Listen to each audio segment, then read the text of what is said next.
This is where the leaders of Asia and Africa in the year 1955 gathered to forge partnerships between the two continents. The idea of such a gathering was developed by the first president of Indonesia, Kusnasoro Sukarno, in collaboration with his Asian counterparts.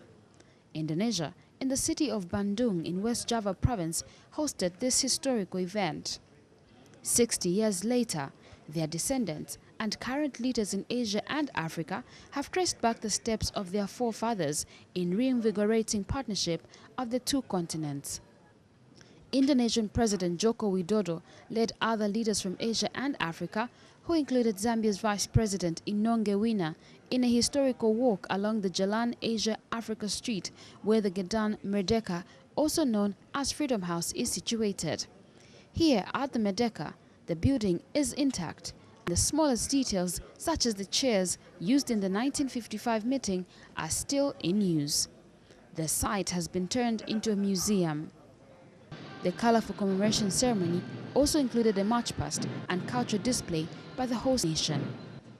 In his address, Indonesian President Joko Widodo observed that the 10-point 1955 declaration made by the leaders still caters for the needs of the current generation. He called for enhanced partnerships on matters of economic development, seeing as the African and Asian continents share the same challenges of liberating their citizens from economic shackles. And African Union Chairperson Robert Mugabe is calling for Africa to take its place in the global economy. The past 30 years, trade flows between our two regions have increased rapidly, but in a highly imbalanced way.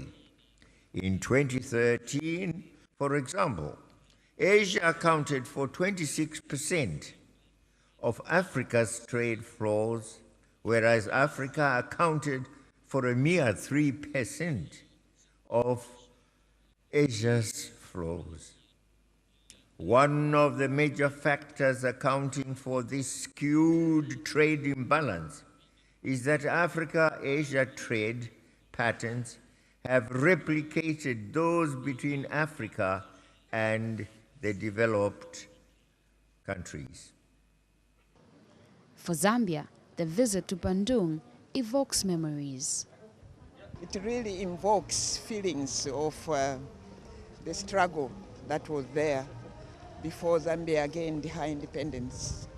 And for some of us who heard the stories of Bandung when we were growing up, it's quite an experience of a lifetime to have been part of this commemoration.